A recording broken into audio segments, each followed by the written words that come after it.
Hey there guys, welcome to AD Carry Breakdown, and this one is of course on Vayne. I'm not a very good Vayne player really. She was probably my lowest AD win rate last season, next to Tristana. I'm not sure why that is, maybe I'm just bad at both of those carries, but either way, me and Nunu doing the golems. Always good to do golems on blue side, you might as well. We didn't take too much damage from it. I had to use a pot actually, so I mean, Nunu had to use a pot actually, so it wasn't ideal. But anyway, so the first sort of mistake I made in this laning phase was that we have our setup against their setup. Their setup generally is a better setup than ours. It's kind of like why Sona beats Nunu, because Sona can just sort of poke Nunu and whoever he's with down. And there, I probably shouldn't have gotten hit by the Ashe W there. That was a bit of a mistake. I could have easily avoided that by being behind the creeps.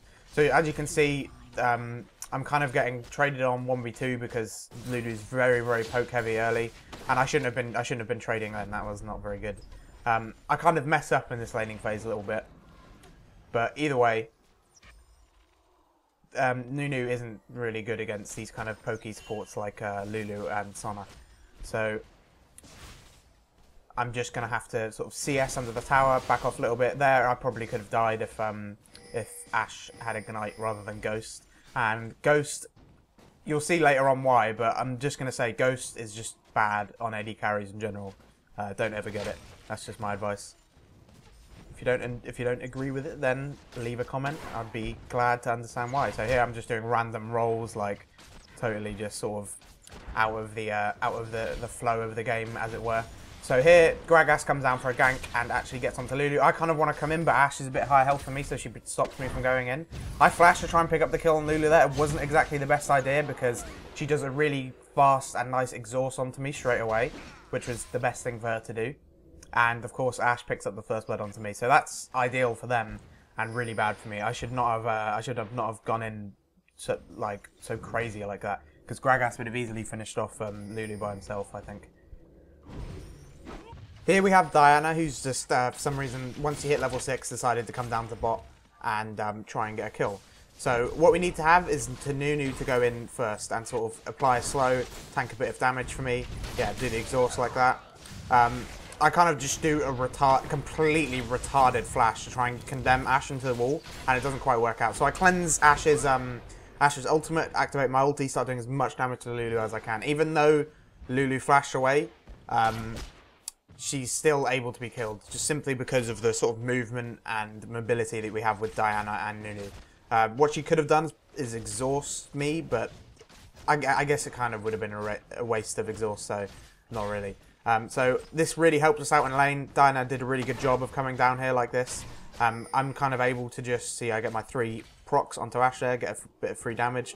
There's no reason why I shouldn't if it's 1v2. So this really helped us out a lot, Diana coming down like that. I'm able to just push this up, and I'm definitely going to go back after this. There's no reason for me to stay in laning phase here. So Lulu goes a bit crazy here, and just takes a bunch of damage for no reason. And here, if I had vision and my cleanse still, this is where saving the exhaust really helped Lulu out. If I had vision and my cleanse here, I could have easily picked up Lulu. But of course, you know, Ashe survives on just 1% and Nunu picks up a double kill. It would have been really, really nice if I had picked up the double kill there, and that could have easily gone to me. It's just a little bit unfortunate, I suppose, you know. I could have played it a bit better as well, but it was mostly unfortunate. Lulu kind of overextended a bit and took too much damage. So that would have been great if both the kills went on to me, but unfortunately they didn't. We're kind of catching Lulu a little bit off guard here, so I'm trying to get my triple attack off to just do as much damage as I can. Lulu's going to ulti herself to knock me up. I get Ashe arrowed. I don't have my cleanse up, but I do quite a nice condemn into Ashe onto the wall there. So what I should be doing is just running away as much as I can. And even, like, Nunu's actually getting Ashe fairly low there by himself. So I activate my ulti, try and get a bit of damage off onto Lulu. Of course, I have my Q so I can roll away a little bit after getting some damage off. Unfortunately, though, Diana is disconnected and just waiting in the spawn. Like this, we're already behind a bit. Ashe has 2 kills, I have 0. This kind of puts us even further behind. So I end up getting quite behind in this game. So Gragas comes, helps out. He's getting his red Solan. Doesn't look like Pantheon is very strong at this moment in time, actually. So Gragas is able to be okay. He must have read my Gragas jungle guide to play it like this. Anyway, I'm just trying to sort of pot up. I had a bunch of health pots on me. You know, I shouldn't have taken that Valiant Ash W there. So unfortunately, here for some reason, just Nunu just didn't place any of his wards, and I end up just face checking into this brush like that. The reason why I face checked into that brush like that was to see if they were there. Unfortunately, I did it a bit too late, and they ended up being there as soon as I face checked into it. So I wouldn't really. I probably should have just completely went back all the way because everyone was missing on the map, and yeah. But obviously, Diana being disconnected doesn't help either. So this is just putting us even further behind. So Diana's still been disconnected for a while. Unfortunately, I died again. I kind of got baited in by Pantheon and that, and I got sort of gangbanged, as it were. Anyway, I'm just staying here to farm because, well, Jarvan told me to come up here, so, you know, I'm just kind of, like, annoyed at this game at this point, and Lulu comes in to gank me from behind, which is just makes matters even worse. I can't even go top lane and farm without just getting fucked by the whole team. So it kind of puts me even further behind this happening, but, you know, luckily I haven't even got a kill, which is good, because all it would do is reset my gold and make me worth more. So Gragas is trying to get a bit of damage off here, but he's able to pick up Lulu, and then, yeah, Rengar's not going to be able to dive him. So here I have no idea what Ashe and Lulu are doing, but they're kind of like trying to 4v2 our team. Ashe is like just trying to kill Diana by herself. So Lulu gets picked up, and this is why Ghost sucks. Basically, I'm just able to outrun the Ghost with my passive on Vayne, and that's why I really just don't like it on the AD carry. Anything that isn't tanky, I really just don't think it's good on. But yeah, anyway, I pick up my first kill of the game, so that kind of means I don't want to die again. But, you know, unfortunately I will. But yeah, that helps me a little bit, gets me back into it a little bit more. Of course, bot lane's pushing as well because they killed our tower, so I'm able to just go and pick up all that juicy farm too. So for some reason their whole team decides to group up mid and try and, I guess, push their advantage. So I do a little bit of damage to Pantheon here, but I shouldn't have stayed so long and kept trying to chase him. I kind of just get taken down to like 10% just from Pantheon and Ashe's ultimate. Well, that makes sense. Pantheon's 5-2 and I'm 2-3. So the rest of my team kind of get away with a few kills, but they end up getting killed as well, simply because, you know, they have their AD carry up and I'm dead. So yeah, that was kind of my fault basically for this whole entire fight. I shouldn't have stayed so long trying to hit Pantheon. I was trying to get as much free damage off as I could. That was my reasoning behind it, and I ended up costing my team a lot of deaths and gold for it. I'm just kind of pushing up the lane, trying to get some CS. I desperately need to get some Bloodthirster stacks and get back in the game. So Lulu's just like, fuck you, I'm just going to kill you. And I just really think, oh, what is she doing? There's no way she's going to be able to kill me.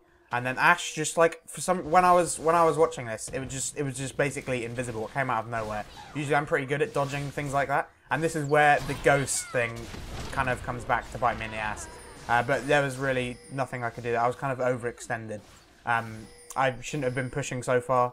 But one thing I did notice, despite the enemy team having their oracles, we really just have a lack of wards across the map. We just have, you know, scouring the whole map. We literally have none anywhere. You know, I can blame it on Nunu, but really, you have to make your decisions based on the vision you have. And I should have really been buying wards if I noticed Nunu hadn't been doing it either. But, you know, when you're behind, it's kind of difficult to do that as well. So because I got caught, they're doing the Baron. You know, once again, you know, I'm not playing very well this game. My team are just trying to do what they can with what they've been given. Gragas picked up a kill. The rest of them just trying to escape as much as they can. You know, they're really doing a good job of trying to carry me here because I'm not really making it easy for us to win. So here, Ashe kind of makes like a questionable decision here. Of course, they have no vision anywhere, but she kind of knew people were in the area, and she decides to so she saw everyone there, and she just, I don't know why she decides to stay around like this. She decides to stick around, getting a bit cocky with her W, and we end up just killing her like that. That was obviously a really bad mistake from Ashe there, and you can see their entire team's coming in here. So I'm sort of just staying back as much as I can, but Pantheon and Rengar just doing all their damage onto me. I'm squishy as hell. They're really fed. Like, Rengar has 9 kills, Pantheon has 8 kills.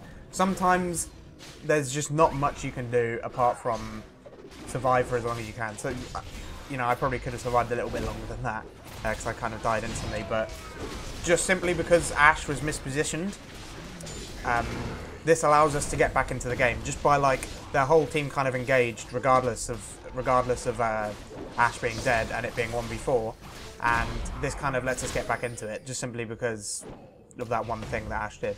So it's kind of like what I did before, but it's making a bigger impact because it's later on in the game.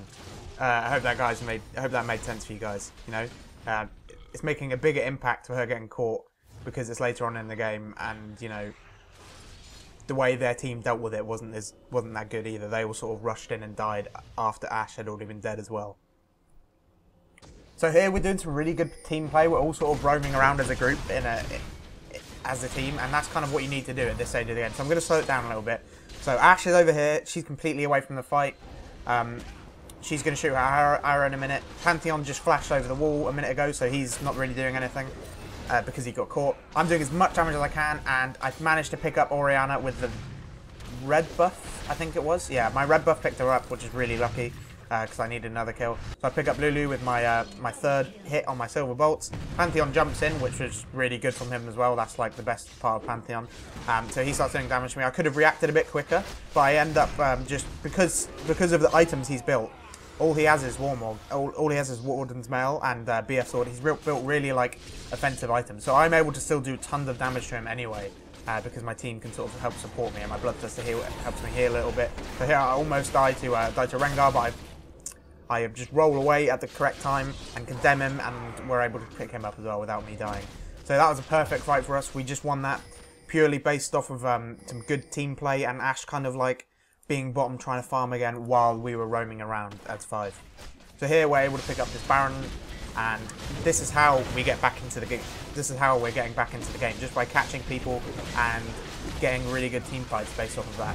So we pick up our Baron, and I'm just gonna while my team goes and pushes and gets a couple towers, I just decide to go get some farm. I think this was really the best idea because I need some levels and I need to get some extra gold. I need that Phantom Dancer. So I could have pushed, and we probably wouldn't have got the inhibitor, I don't think. So I think it was worth it to push this up, and then we can go on to push the top tower as well. So I'm telling my team, I'm like really trying to win now, trying to tell them what to do. I really didn't think we were going to win prior to this point, but this is the sort of turnaround point that we've gotten. So Pantheon goes, yeah, he's trying to kill me. He's trying to wait in that bush to get me. My team's kind of engaging here. Well, they're not really engaging. Somehow they just catch this Lulu out. This Lulu's been sort of caught out throughout the entire game, just as much as me. You see she's died 9 times as well. So despite them doing really well in the laning phase, they've all gotten caught out quite a bit throughout this game. So we were able to push this top tower as well. Right now this brings us, for the first time from that Baron and the team fight before that and the towers, ahead in gold of the enemy team. So here we just kind of want to go back though, because we've all got tons of items. I need to get my Phantom Dancer, you know, everyone else needs to get whatever they want to get, so. Okay, so team fight is about to break off here. I really didn't think we could dive them, despite, even though we're like a little bit ahead. We're only 2k gold ahead, so I really didn't think we could dive them, but this kind of demonstrates how powerful Jarvan is against champions like Ashe, who have no escape. So here we have this fight. Rengar instantly goes to jump on me. Jarvan instantly goes to jump on Ashe. So Ashe had already used her flash and her ghost, and she didn't use it in the proper way. So she's stuck in Jarvan's ultimate. Gragas and Jarvan get right onto her. I'm trying to do both sides of the team fight at the time. So this can kind of give you a good overview of what happens in each team fight.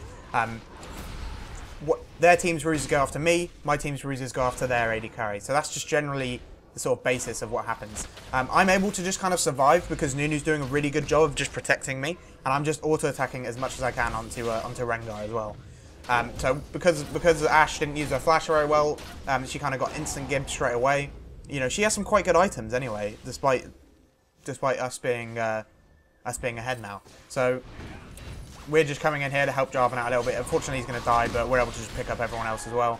I just auto-attacking as much as I can onto Orianna, pick her up, trying to do the same onto Lulu, and we end up acing their entire team. So from here on out, we're able to just easily pick up an inhibitor, and we should be able to just finish this game straight off. Ashe is going to spawn in 5 seconds, but that doesn't really,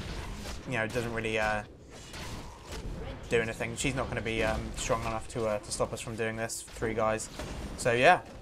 Thanks for watching this, guys. If you enjoyed the video, please leave a like, and any criticism or anything like that, constructive criticism, leave in the comments. And I hope you enjoyed this breakdown and this game. Thanks, guys.